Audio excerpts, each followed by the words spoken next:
I had my keys in the door of my new house when a white Audi slammed to a stop behind me. A woman in a crisp blazer stepped out, pointed at me, and said, "You can't live here. The HOA didn't approve you." I laughed, until she actually called the police. When I tell people this story, most of them assume I'm exaggerating. They think I'm adding spice for drama or padding the details to make it sound better.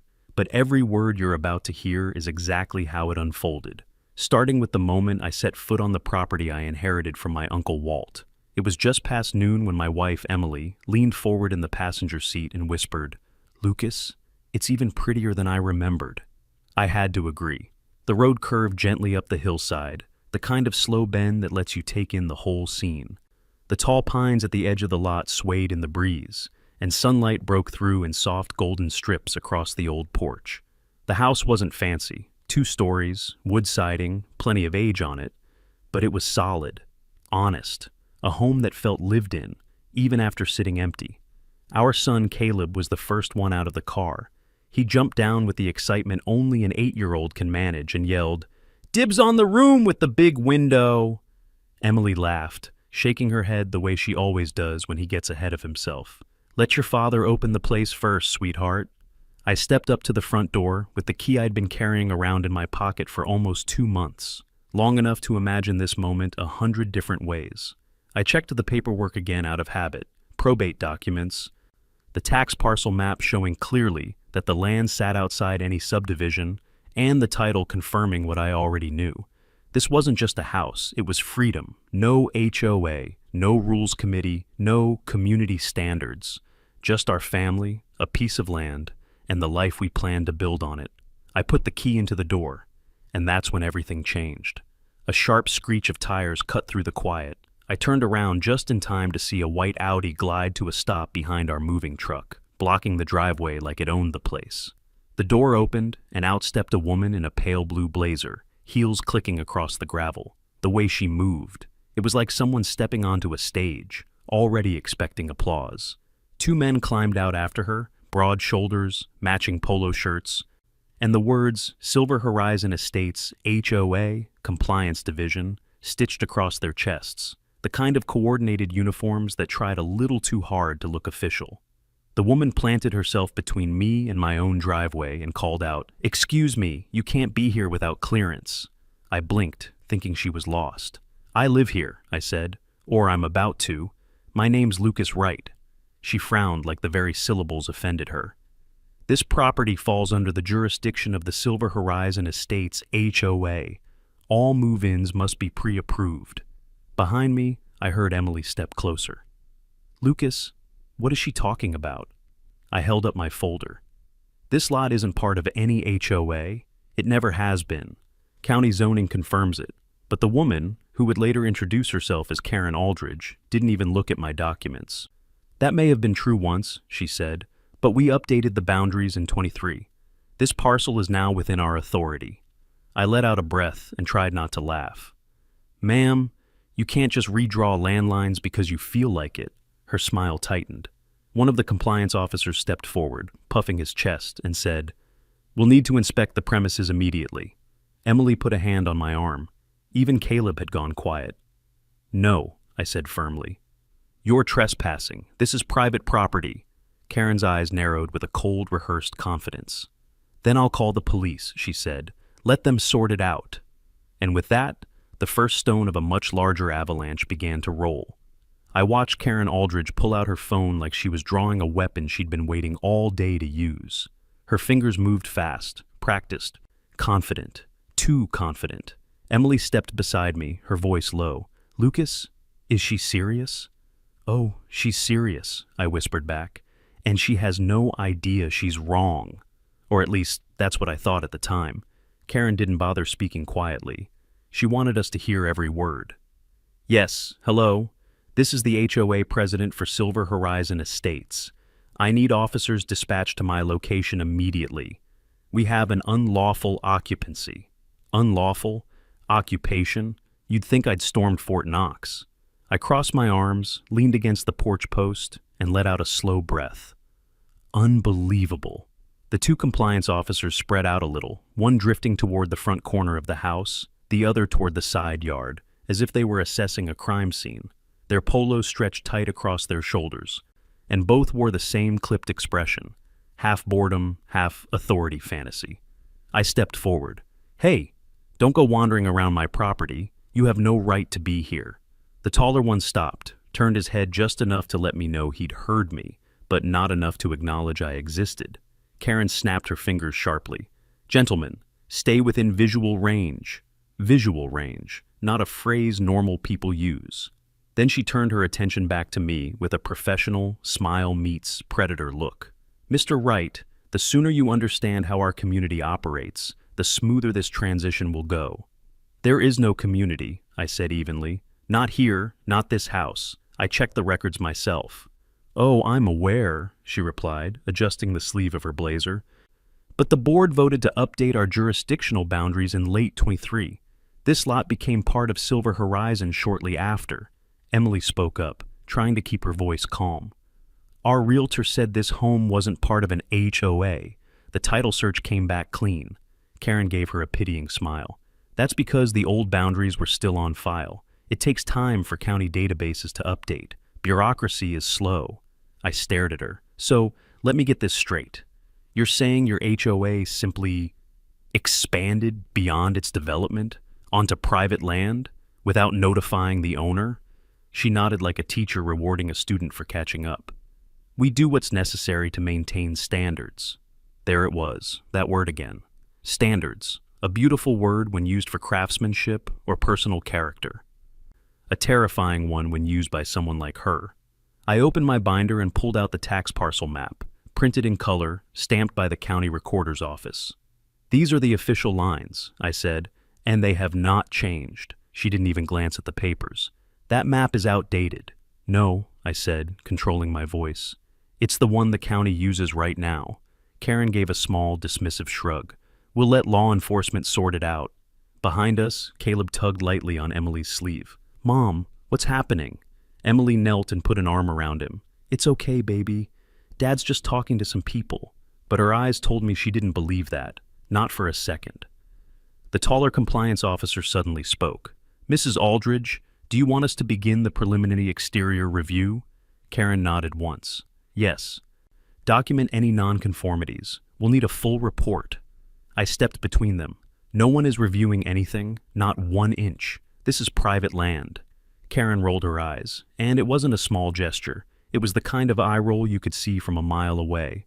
"Mr. Wright," she sighed, "you're only making this harder. For who? For you." Just then, the distant hum of an engine echoed up the driveway, growing louder as 2 sheriff's cruisers came into view. Blue and red lights flickered against the tree trunks. Karen straightened her blazer, lifted her chin, and smiled like a queen welcoming her loyal guards. And as the cruisers rolled to a stop, I thought to myself, this is either going to be cleared up in 1 minute, or it's about to become the worst moving day in American history. When the 2 sheriff's cruisers pulled up, I felt something inside me loosen just a little. Not relief, just hope. Hope that maybe, finally, somebody with real authority could put an end to whatever performance Karen Aldridge thought she was starring in. The first officer out of the vehicle was a man in his late 40s. Solid build, calm posture, the kind of face that had seen too many neighborhood disputes to be impressed by anything anymore. His partner, younger and slimmer, hung back a few steps, already scanning the property with a practiced eye. Karen marched toward them like she was welcoming backup troops. "Officers," she said brightly, "thank you for responding so quickly.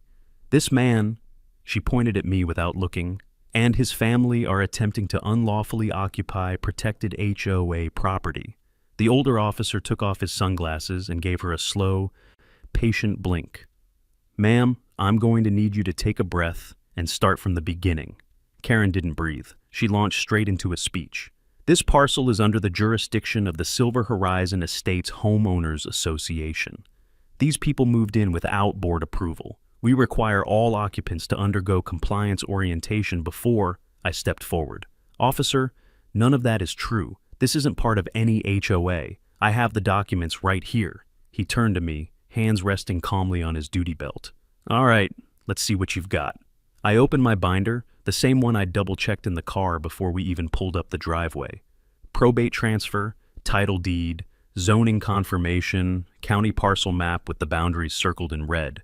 The officer leafed through everything carefully, not rushed, not dismissive, just thorough, like a man who preferred facts over theatrics. Behind me, I heard Caleb whisper to Emily, "Mom, are we in trouble?"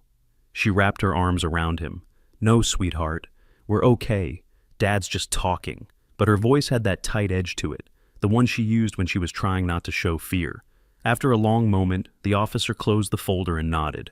"Mr. Wright, these documents look in order."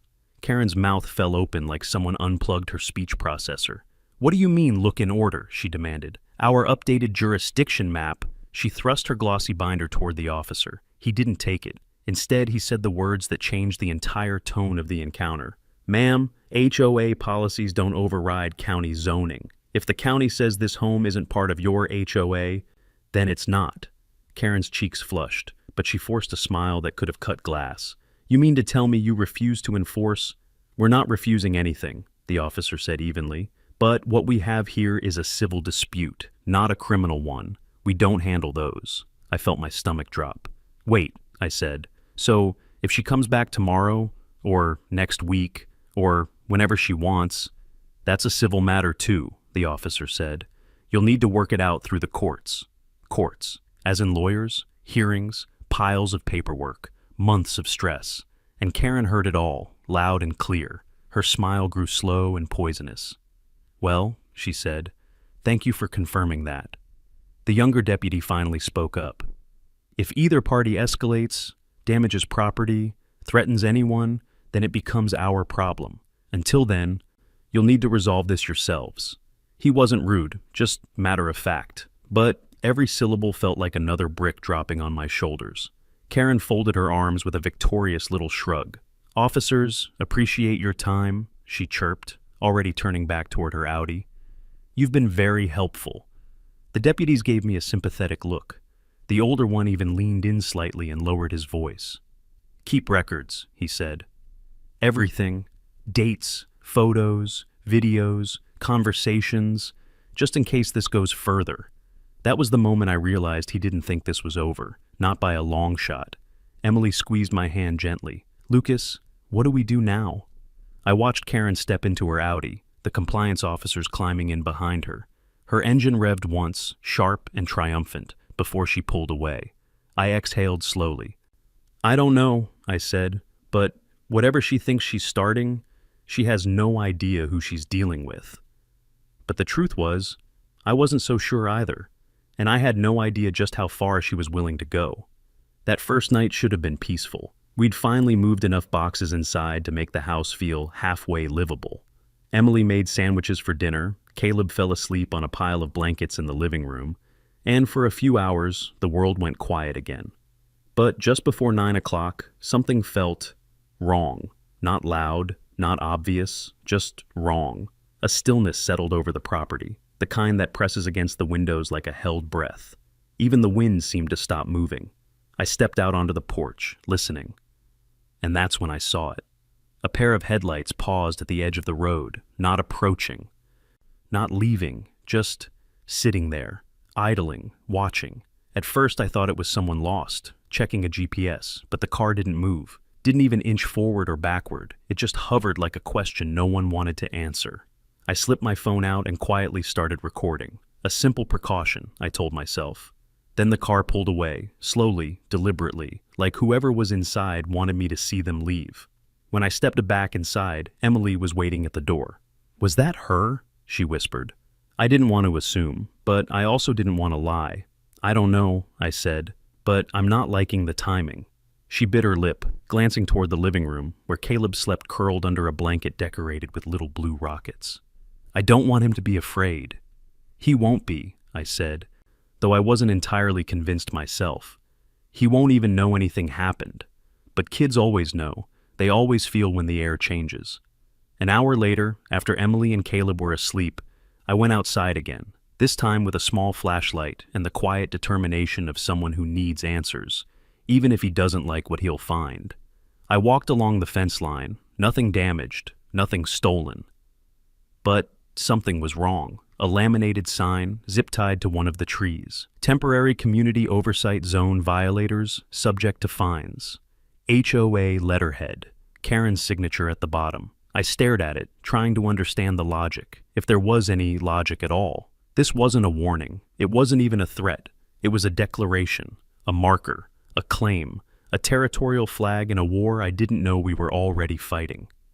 I ripped the sign down, not out of anger, but because leaving it up felt like surrendering something I wasn't ready to give away. The next morning, things got worse. I opened the mailbox expecting the usual stack of official papers, mortgage documents, change of address confirmations, school enrollment forms for Caleb. Instead, the mailbox was empty, completely empty, not a scrap of junk mail, not even a grocery flyer. I frowned and checked the hinge. Everything seemed fine. Emily came down the driveway holding her coffee mug like she needed it for courage. "You expecting mail today?" she asked. "Yes, quite a bit," she hesitated, "because I heard the mail truck stop across the street and then drive right past us." That wasn't right. Our address was correct in every system, every database. We double-checked everything. I went inside, sat at the kitchen table, and called the local post office. After 10 minutes of transfers, a tired voice finally admitted, "Sir, according to our system, you filed a forwarding request to the Silver Horizon Estates HOA office." My pulse froze mid-beat. "I didn't file that," I said. "I want it removed, immediately." "We can flag it," the woman said carefully, "but you'll need to come in person to file a report."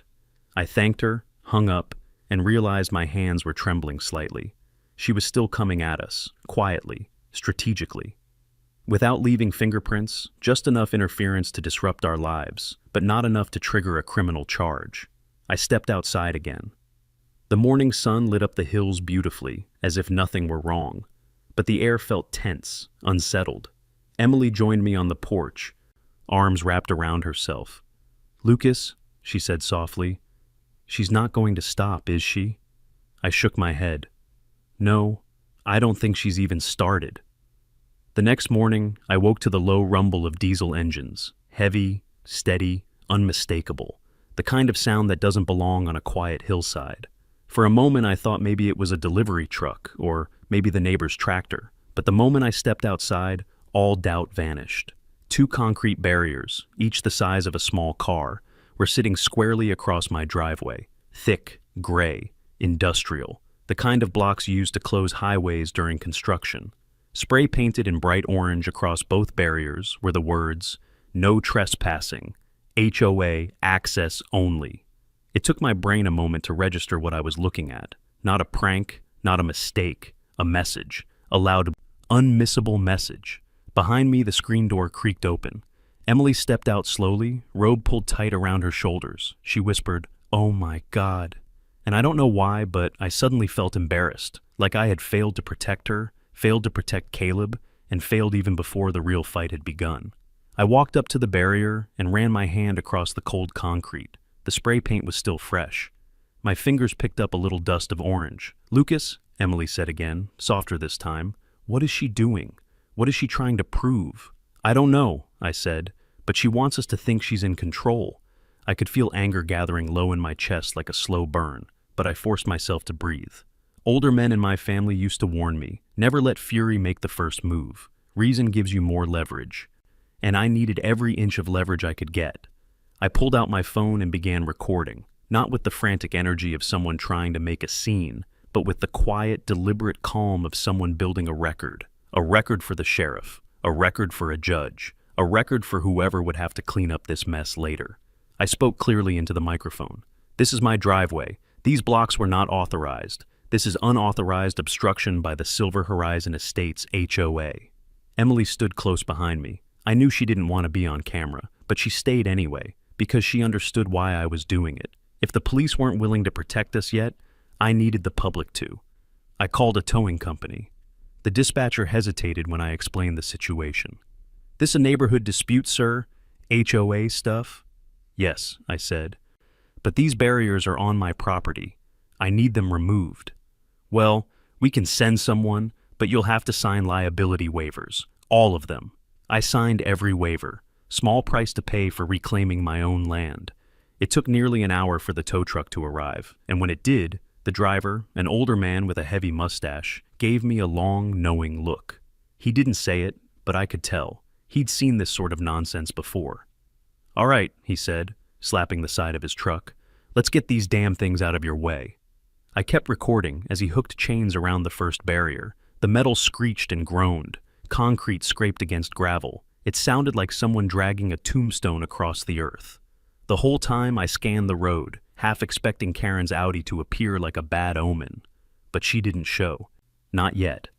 By the time we rolled the blocks down the hill and left them on public land, where they legally belonged, I had nearly 20 minutes of video. I uploaded the footage to my social media account. Not with a dramatic caption, not with a rant, just a simple sentence.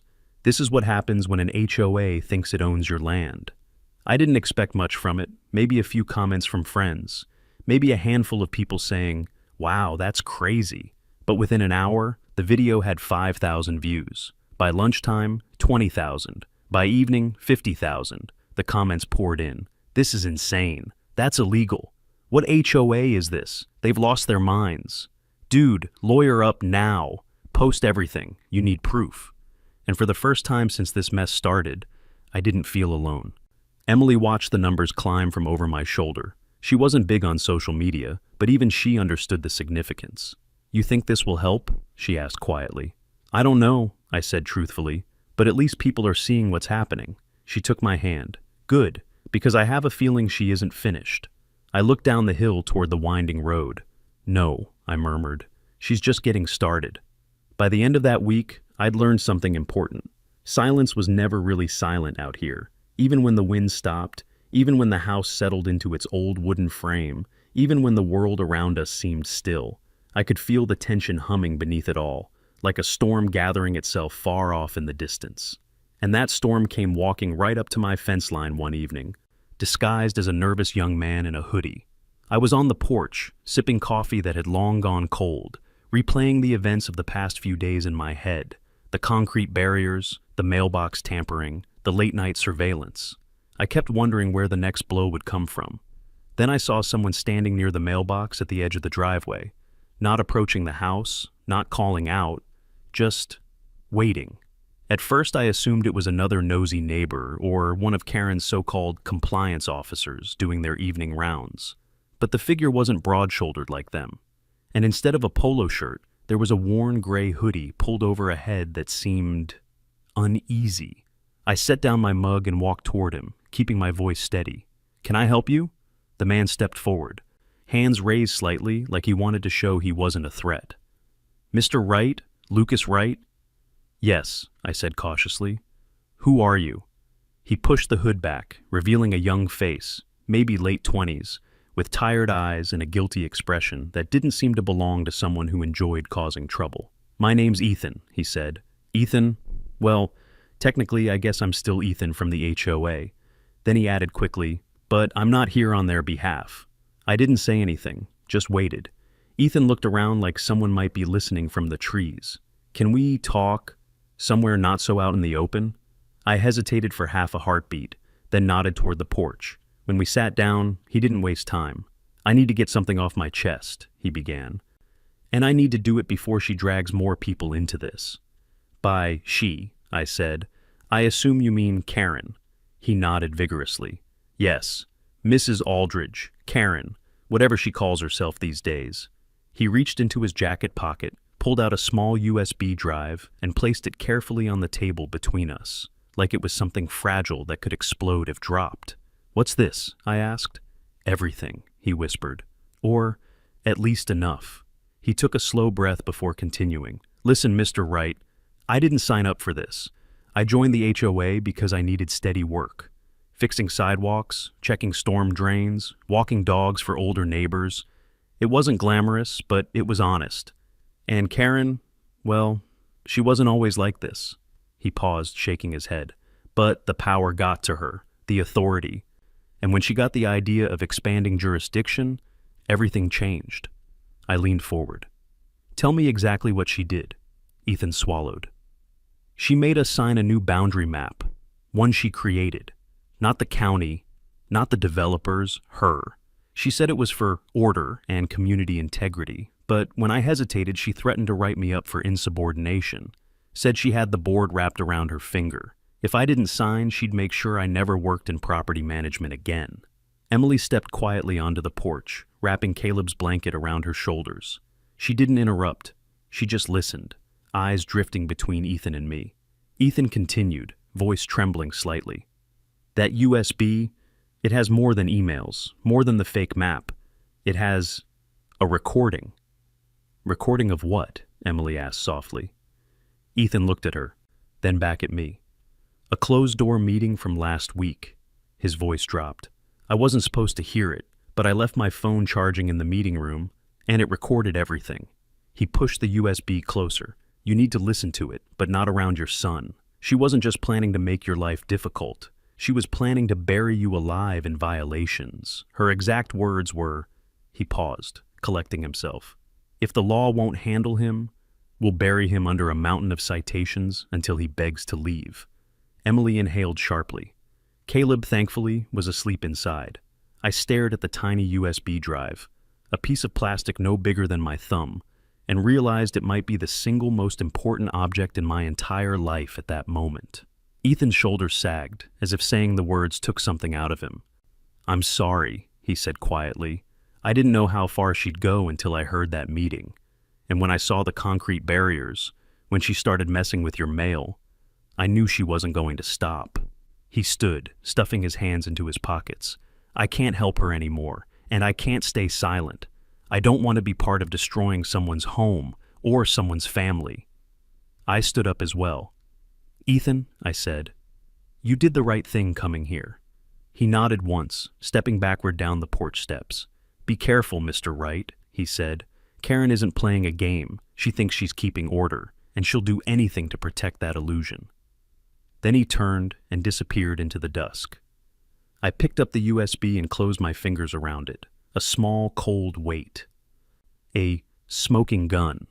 And I knew, from this moment on, whatever happened next wouldn't just be about property lines or HOA rules. It was about exposing a truth someone very powerful did not want the world to see.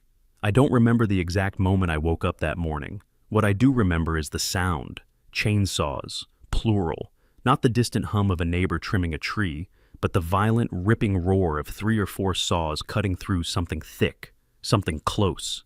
Emily shot up right beside me, clutching the blanket like it was the only solid thing in the world. What is that? She whispered. But I already knew. I didn't answer. I was out of bed before my feet fully hit the floor. The moment I opened the front door, the world snapped into a nightmare I wasn't prepared for. There were men, actual crews, in neon work vests scattered across my yard like an invading force. One man was sawing straight through the lilac hedge my uncle planted 30 years ago. Another was uprooting the pathway lights with a shovel, ripping them out like weeds. 2 more stood beside a white pickup truck, plastered with decals that read, Silver Horizon Improvement Team.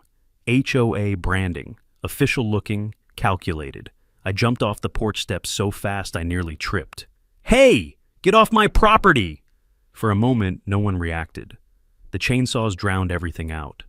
Then one man turned, lifting his visor. HOA renovation order, he shouted over the noise. We're bringing the property up to community standards. My voice cracked with anger. This property isn't in your community. He didn't even blink. We were told it is.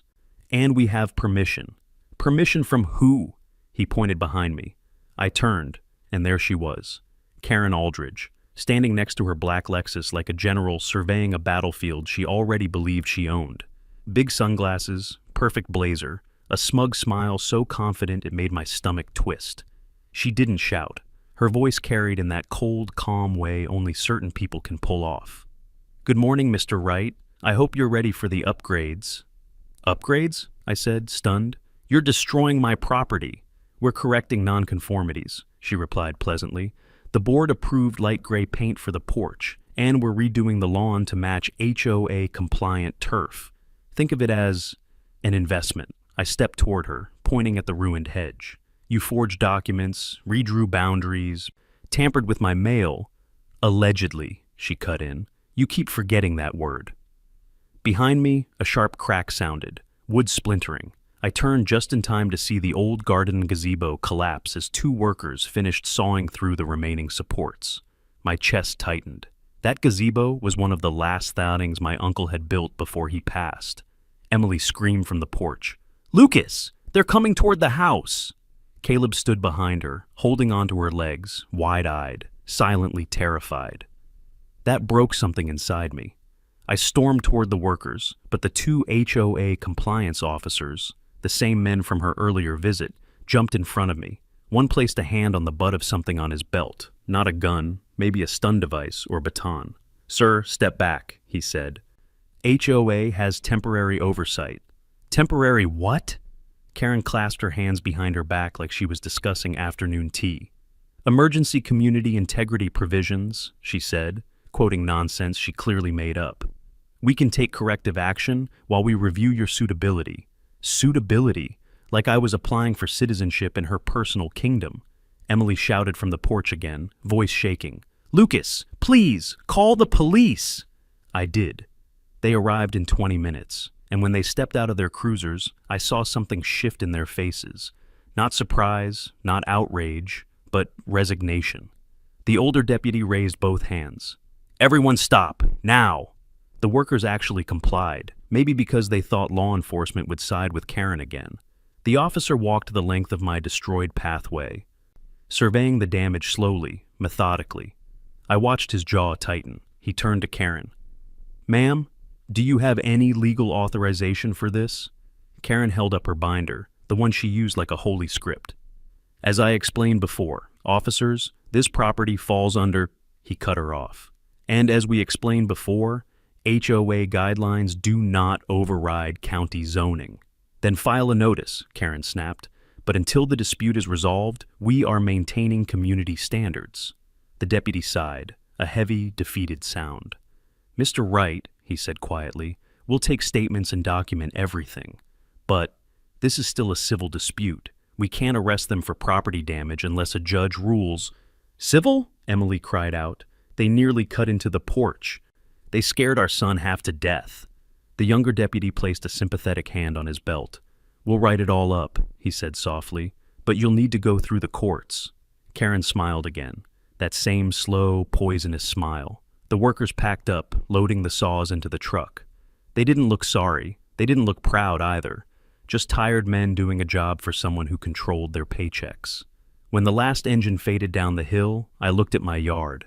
Destroyed, trampled, defaced. Emily was crying quietly. Caleb clung to her shirt, his face buried in her side. I knelt down beside them. "It's okay," I whispered. "I'm here, and I'm not letting her get away with this." Inside my chest, something hard settled into place. Not panic, not fear, resolve. "This," I said, standing up slowly as the morning sun hit the ruins of my gazebo, "is war." The hours after the renovation team attack were a blur, not because time moved fast, but because every minute felt thick and heavy, like wading through mud after a storm. Our front yard looked like a small tornado had chosen us and only us, sawdust everywhere, splintered beams. The old lilac hedge nothing but stumps and shredded roots. The garden path lay crooked where the workers had ripped up the lights. And the gazebo. God, the gazebo. Emily refused to let Caleb outside to see it. She pulled him into the living room, turned on cartoons, and tried to keep her voice steady every time he asked what was going on. I walked around the yard slowly, filming everything. Not for drama, not for social media this time, for evidence. The police had already told me, twice, that this was a civil matter. But I knew better now. Karen was counting on that phrase. She was using it like a shield. And the only way to fight someone hiding behind a shield was to build a bigger one. I was halfway down the walkway when Emily stepped onto the porch. She wasn't crying anymore. She'd moved past that. Now she looked afraid, really afraid.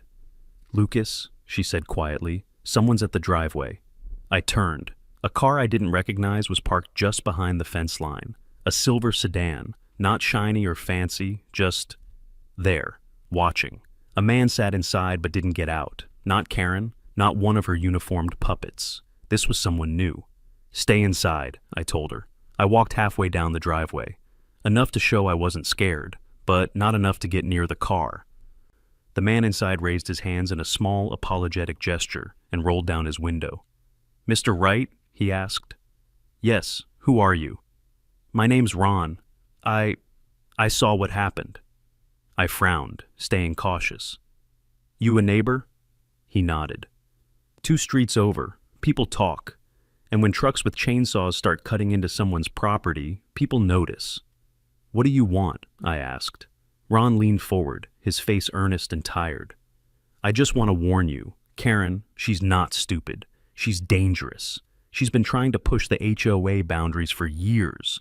Most people are too scared to stop her." His eyes drifted to the ruined gazebo. "And now she thinks you're her new project." I felt a cold weight settle in my stomach. "You're saying she's done this before?" "Not exactly like this," Ron said, "but close. Harassing people, faking citations, using emergency provisions that don't exist. She loves power, and she hates being told no." He hesitated, then added, "She'll escalate until someone stops her." Before I could ask more, he put the car in gear. "I shouldn't be here," he said. "She has people who watch the block." "Does she know you're talking to me?" "Oh, she'll find out," Ron said with a grim smile. "She always does." Then he drove away. Emily stepped out again. "What did he want?" "A warning," I said softly. "And I think it's one we should take seriously." Emily wrapped her arms around herself, staring at the destroyed yard. "Lucas, I don't feel safe anymore." I looked at her, really looked, and I realized just how shaken she was. The fear in her eyes wasn't about property damage. It was about our family, our son, the home we thought we were building. And that fear, that's what made me call the sheriff's department again. When the deputies came back, this time an entirely different pair, I met them at the driveway. "Officers," I said, "I need to file a report. This," I gestured around at the devastation, "this was intentional destruction of private property." The younger deputy took one long look and whistled under his breath. "Looks bad," he admitted. "Bad?" I snapped. "This is criminal." But the older deputy, the one with more gray than brown in his hair, opened his notebook slowly. "Sir," he said calmly, "we can document the damage. We can take photos. We can make a report." "And then what?" He chose his words carefully, too carefully. "Then the matter will go to civil court." I stared at him. "Civil court? They tore down part of my house. They vandalized my yard. They trespassed. And you'll be able to present all of that to a judge," the deputy said, trying to sound reassuring. Behind him, Emily stood with her arms around Caleb, who clung to her side silently. Something inside me broke, not despair, not hopelessness, resolve. I stepped toward the deputy, lowering my voice so Emily wouldn't hear the tremor in it. "So, you're telling me," I said slowly, "that if they do this again, if they come onto my property with chainsaws, if they threaten my family, there's nothing you can do?" He didn't answer for a long time. Finally, "Unless they threaten bodily harm, this stays civil." Karen had found the loophole. She wasn't stupid. She was strategic. The deputies took their photos and drove away, leaving us standing in a yard that no longer felt like ours. Emily placed a trembling hand on my arm. "Lucas, what do we do now?" I looked at the torn-up earth, the shattered gazebo, the ripped hedges. "What do we do?" I took a deep breath. "We fight," I said, "and not with chainsaws, not with shouting, not with fists, with a lawyer." And as I said it, I remembered the USB in my pocket, the map, the emails, the recording. I wasn't alone anymore. It was time to use it. I didn't sleep much the night after the second police visit. Emily didn't either. Every time the old house settled, every time a branch brushed against the siding, every time the heater kicked on, we both jolted awake. Caleb had nightmares. That part hurt more than anything. Around 5 in the morning, after another stretch of lying there listening to the house breathe, I got out of bed and made a decision. It was time to get help. Real help. Not deputies with tied hands, not concerned neighbors, not comments on a viral video. A lawyer. I'd already done some research after the concrete barrier incident. People online kept mentioning one name, Graham Lockwood, former prosecutor, specialized in property law, reputation for being as gentle as a grandfather, until the moment he stepped inside a courtroom. Then he became something else entirely. By 8 a.m., I was sitting in his office, and the moment I met him, I understood why people recommended him so fiercely. He was tall but not imposing, gray hair combed back neatly, wire-rimmed glasses perched low on his nose. He didn't look like a fighter. He looked like a man who had lived enough life to know when fighting was necessary. He gestured for me to sit. "Mr. Wright," he said gently, "I've read the email you sent last night, and before you say a word, I want you to know, I'm sorry this is happening." It was the first time in days someone had spoken to me with actual compassion. Not caution, not weariness, not polite neutrality. Compassion. I took a deep breath. "Thank you. I don't really know where to start." "Well," he said, folding his hands, "why don't you tell me what happened from the beginning?" And so I did.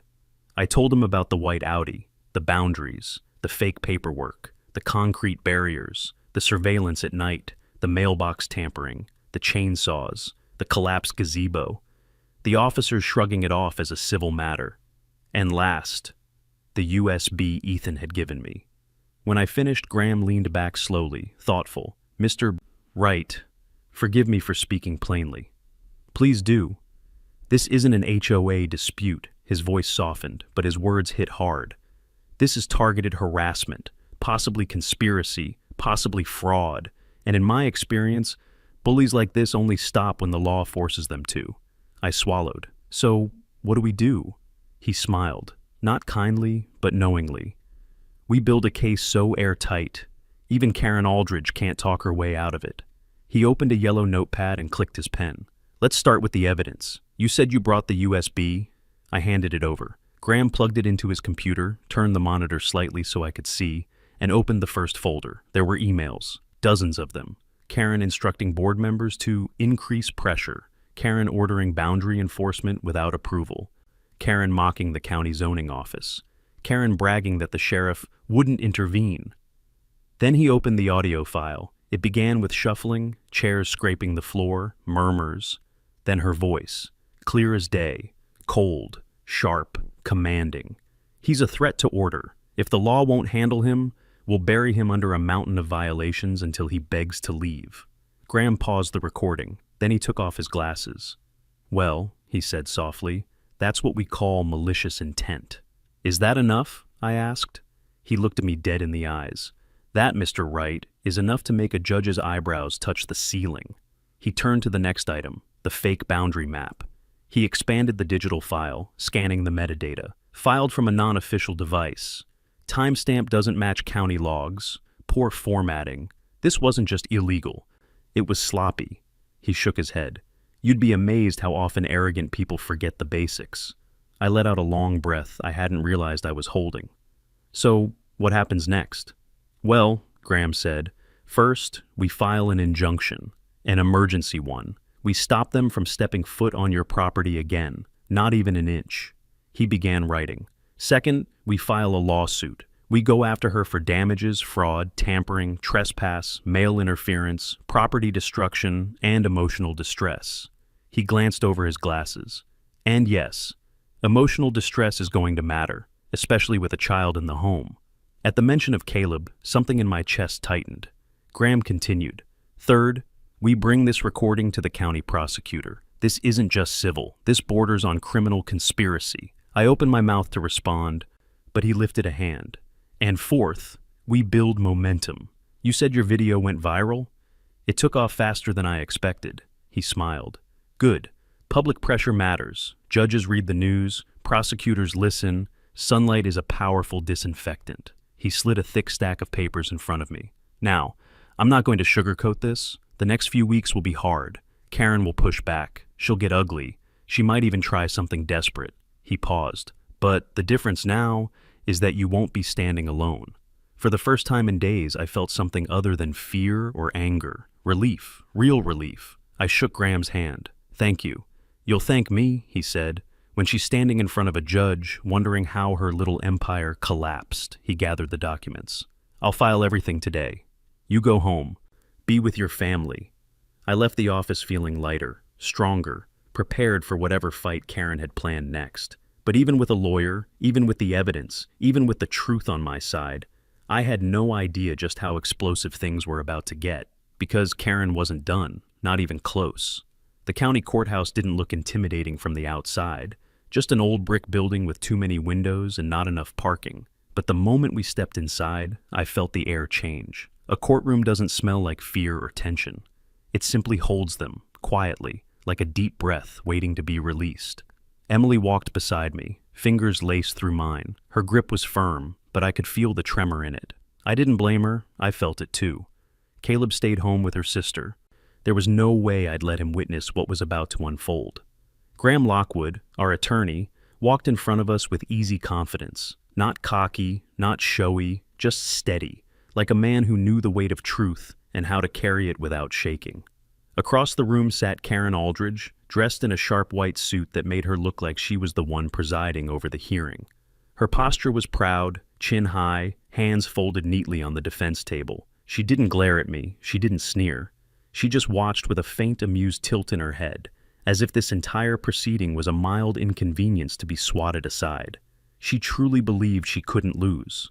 Then the judge entered. Judge Beatrice Lund had the kind of presence that quieted a room without raising her voice. Her robe flowed around her like she was carved from stone. She settled into her seat, adjusted her glasses, and looked at the papers before her. "Let's begin," she said simply. Graham stood first. His voice was calm, deliberate. "Your Honor, this case is about more than a boundary question. It is about falsified records, harassment, property destruction, and a systematic attempt to force my clients out of their home." Karen's attorney rose to object, but the judge motioned for Graham to continue. He clicked a remote, and the courtroom projector lit up.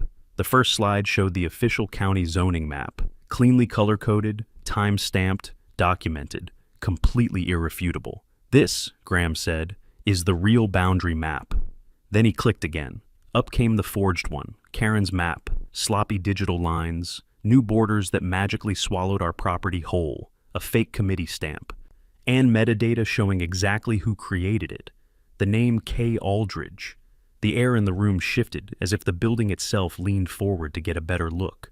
The judge peered over her glasses. "Mrs. Aldridge," she asked, "did you create this document?" Karen lifted her chin. "That is a board-issued boundary update. As president, my approval is—" "I asked," the judge said firmly, "if you created it." Karen hesitated for the first time. Before she could speak, Graham continued, pulling up county server logs that clearly proved no such boundary request was ever filed. The judge's eyebrows tightened into a single line. Graham then opened the folder containing dozens of emails Ethan had given us. The projector filled with Karen's written words. "We need to increase pressure. He'll fold eventually. We can control the narrative. Start citing violations the moment the fence goes up. We'll make it so miserable he begs to leave." Karen's lawyer scrambled to object again, but the judge shut him down with one sharp glance. Then Graham clicked on the audio file. Karen's voice filled the courtroom, sharp, cold, dripping with arrogance. "He's a threat to order. If the law won't handle him, we'll bury him under a mountain of violations until he begs to leave." The room went still. You could hear every breath, every heartbeat, every inch of Karen's composure cracking. She shot to her feet.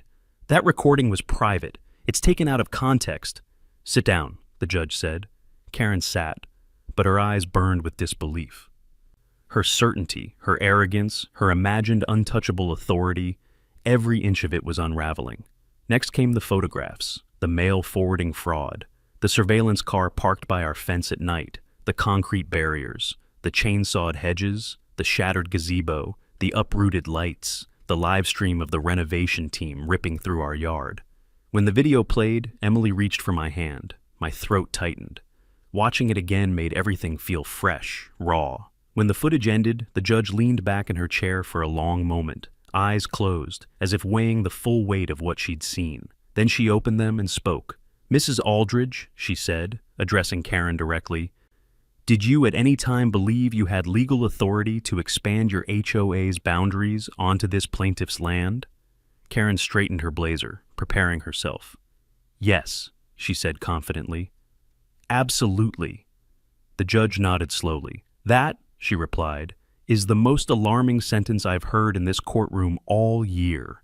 Karen's expression faltered at last. The confidence drained. The tight smile collapsed. and the ruling came down like a gavel to the bone. Karen Aldridge is found liable for willful fraud, falsification of public documents, property destruction, mail tampering, conspiracy, and abuse of authority. Karen's eyes widened. The judge continued. The HOA is to be placed under temporary receivership. All board activity is suspended pending a full audit. A pause. And damages awarded to the Wright family total $1,200,000. Graham didn't move. Emily covered her mouth. My breath caught, but the judge wasn't done. Mrs. Aldridge, she said evenly, you are hereby remanded into custody pending criminal review. Karen stood up, trembling. You can't do this, she hissed. I was protecting the community. I was preserving standards. The bailiff placed handcuffs around her wrists. Her voice cracked. I was protecting order. They escorted her out as she struggled to regain any shred of control. But it was over. Utterly over. When the door shut behind her, you could feel the room exhale as one. Graham turned toward me and placed a steady hand on my shoulder. It's done, he said softly. You got your life back. But even then, standing in a courtroom where justice had finally been served, I knew the story wasn't finished. There was still the part that came after, the part where we rebuilt what she tried so hard to take away. And that story was just beginning.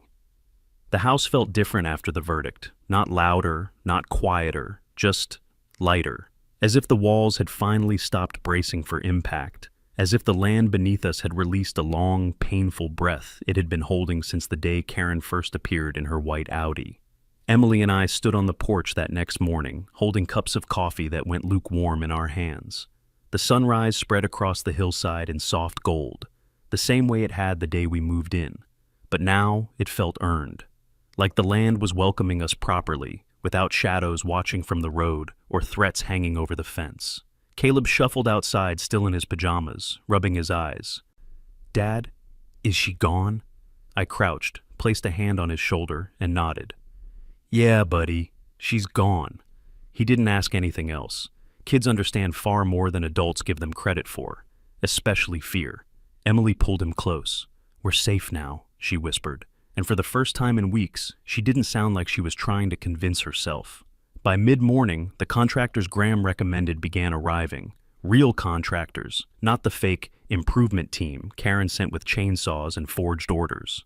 These were older guys, steady hands, quiet voices, respectful in a way that soothed the entire property just by standing on it. A broad-shouldered man named Marco got down on one knee beside the shredded lilac hedge. This old thing's been here a long time, he murmured. It was my uncle's, I said. Marco nodded thoughtfully. We'll get it back. He didn't say it to comfort me. He said it like a promise carved into stone. Over the next week, the yard slowly began stitching itself back together. New hedges, new pathway lights, fresh soil, stronger beams for the gazebo. Emily picked the paint, deep ocean blue, because she said it reminded her of calm after a storm. Even the septic system, damaged during Karen's rampage, was dug out and replaced. Every nail driven into the new framework felt like we were reclaiming something piece by piece. One afternoon, while I was helping Caleb unwind a stubborn garden hose, a familiar car pulled into the driveway. Ethan stepped out holding a clipboard and a sheepish smile. He looked older than he had a month ago, same age, but heavier with experiences he never asked for. Hey, Mr. Wright, he said. Just call me Lucas. He nodded. Lucas, I'm with the oversight team now. You know, the one the court appointed. Thought I should stop by. Emily came onto the porch and gave him a small wave. Ethan waved back, then looked around at the repaired yard. It's bad, he said quietly. The HOA books, the internal emails, old complaints, stuff she hid from everyone. None of us realized how deep it went. He paused, eyes drifting to the freshly painted gazebo. She scared everyone, even the board members who didn't like her. She built this machine, and people stayed quiet because it felt safer than getting crushed. He handed me a stack of documents, drafts for new, simple HOA guidelines. No annexations, no emergency powers, no surprise citations, just normal stuff, trash pickup and sidewalk repairs. The way it should have been. I thanked him. He nodded once and said, "You helped all of us, whether we ever say it out loud or not." And then he left, leaving the air a little lighter. A few days later, the local paper ran a story on the court ruling. Then a regional TV station picked it up. Before long, websites known for covering absurd HOA disasters were contacting Graham for comment. The articles didn't mention my name beyond initials. That was Graham's doing. But they did name Karen. Every detail of her downfall spread across the county like wildfire. People learned about the forged map, the harassment, the collapse in court. Then something else emerged. Something none of us expected. Her psychological evaluation. According to the documents, Karen suffered from obsessive control tendencies, rooted in deep, unresolved trauma from losing her adult son in a hit-and-run accident years earlier. The accident happened in a neighborhood with no oversight, no cameras, no patrols, no order. And that was the word that appeared most in the report. Order. She believed order kept people safe. She believed order prevented chaos. She believed order was the only way to stop the world from hurting her again. I read the evaluation twice. Emily read it once, then quietly set it down. She looked at me. "Do you feel sorry for her?" I took a long breath. "I understand her," I said, "but understanding doesn't mean forgiving." Emily nodded and leaned against me as the breeze moved through the mended hedges.